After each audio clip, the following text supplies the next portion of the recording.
Hey guys, this is Robert with FabTech Solutions. Today we're going to be doing some preventive maintenance on this Piranha Shear. I have already gotten started and started filtering out the oil out of the reservoir into these hydraulic tanks. I got a fancy oil cart here. You don't have that. It's a nice drain valve right here. On the top of the machine, you're going to see a fill cap and a strainer. Sometimes you might have multiple, one on each side over here, one over there, but smaller reservoir should be fine. Just go ahead and take your fill cap off, unbolt your strainer right here so you can get access to the inside of the tank. Some of the things we'll be doing after we put the new hydraulic fluid in here, we're going to be going through checking your ball screws up underneath here and over there.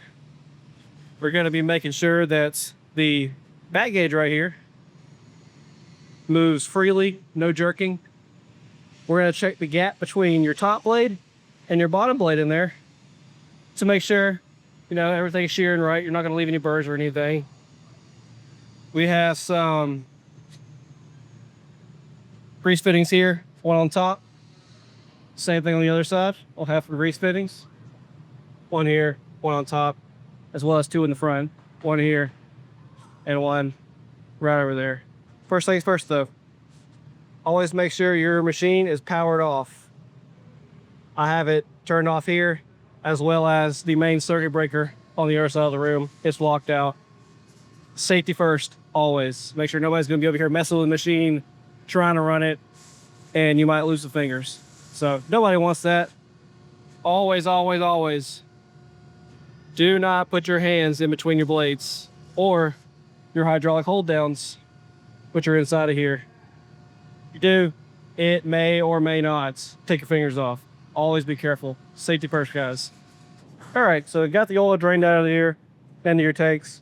The customer actually has their oil right over here in 5-gallon buckets. Guys, if you're doing a full removal of your hydraulic fluid, just get 55-gallon drum. Saves time, saves effort, and neither are the technicians. Go ahead. That's what I get paid to do. So we'll get these moved over, and I will come back when everything's filled up. Once you have your tank drained, you're going to be opening up this panel right here, and we have to get the oil filter out. Now, sometimes the oil filters can be inside of here next to the oil pump. Sometimes, unfortunately, it is inside the tank. Always make sure you drain the tank first. If you don't, it's not a big deal. Get your hands dirty. So let's get that off there. We're gonna be taking this guy off with a 5mm Allen.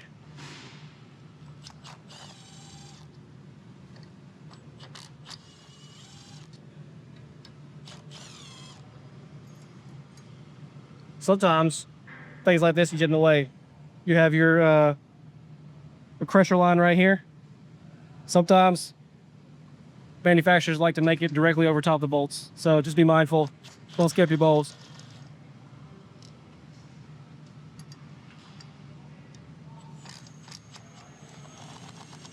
Don't just take your impacts or whatever you're using and just send it. That could be very bad. You might snap the bolt off on top of the tank,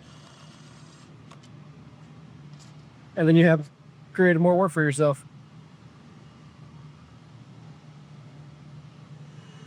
So we'll get a flathead, pry that guy up there.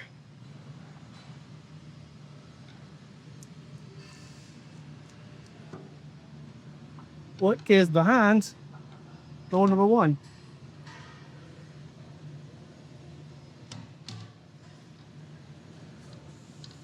Stuck gasket. That's behind door number 1. There we go.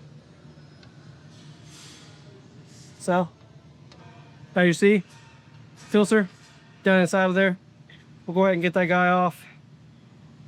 Should just be able to just spin it off. Can't spin it off.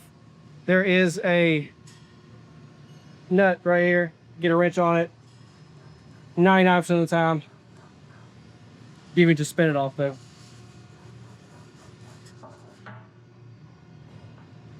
So we got the filter off. Get a new one in there. All right, guys, got the new filter. We're gonna put her in. Put her on here. You don't have to get it awfully tight.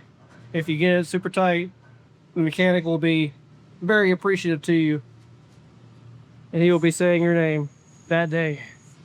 And put pedal back on. We'll put your holes in here. Make sure your gasket's still aligned. Make sure don't do this where your forward is plant underneath your panel. Now we'll center back down. Pro tip: if you are using a drill to start your screws, be very careful that you do not cross thread. I'm going at super slow speed, starting everything, and then I'll go back and tighten everything. Some mechanics say that cross threading is just re-Loctite. I am not one of those mechanics, but that will be most likely the next one to take this apart at a later service. Always leave things better than where you found them. Get all this started. We'll just center down. I have my impact set at a 3, but I should control it. You can set it down to a 1. You'll just be there for a while. Filter has been changed. So right now, I'm pumping oil out of this bucket back into the tank. Again, not ideal, but that's what we got to work with. Now, things to remember. Any day laser here. You have a gauge right here. You notice how they're all in temperatures. You have Celsius on this side, Fahrenheit on this side. When you're filling up new oil, you're filling it up to the ambient temperature of what it is out here. So here it's about 84 degrees today at currently. So we're gonna be filling this up to about the 84 degree mark on here. Sounds like it's sucking air. We will pick this up, fill the next one, rinse and repeat until we get the gauge where we want it at. So just fitting on there, make sure it doesn't come off. Give her a couple pumps. Take it off. Same thing on the next one. Top pumps.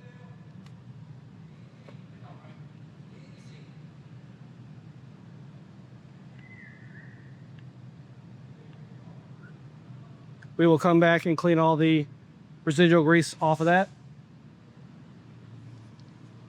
Make sure customer's machine is always clean when you leave.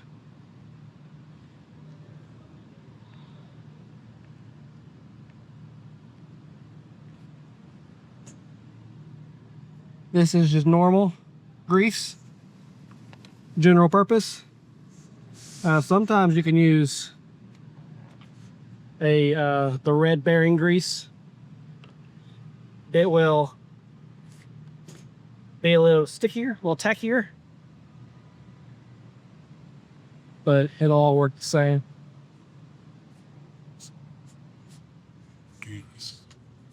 Get up under here. Grease thinning right here.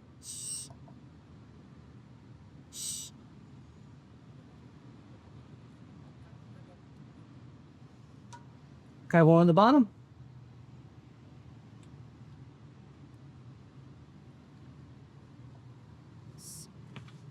To the other one. Same thing.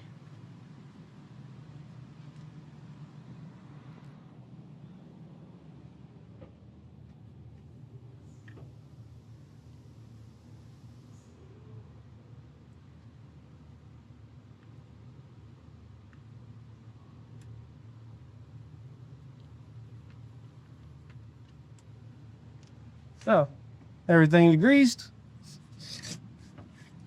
Hydraulics was changed. Verified that the back gauge can move freely. No grinding noises. We'll get our rag here. We'll clean off all the grease fittings that we just used.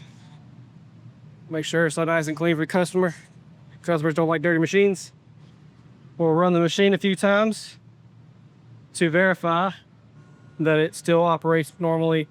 We didn't use a grease fitting, didn't push any material out that was stuck inside of there. So we'll send this back gauge back to 30 inches. Let it go. This also works that new grease we just put in there. Back gauge is working. Let's send the blade down.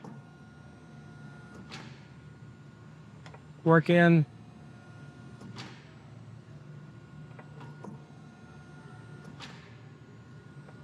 The grease into those gibs back there from down. We'll make sure your motor works for your automatic angle adjustment. I heard this motor kick on to change your blade angle, or excuse me, not your blade angle, your gap between your bottom blade and your top blade. Different material, different thicknesses requires a certain gap between your bottom blade and your top blade.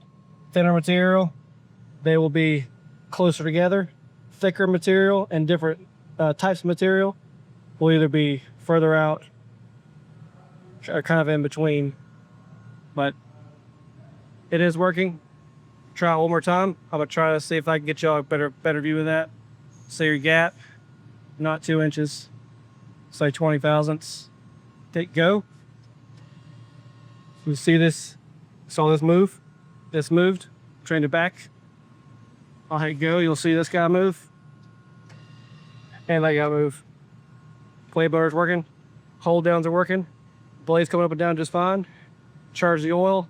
I'd say this guy is good to go. We'll get a piece of material, piece of scrap material.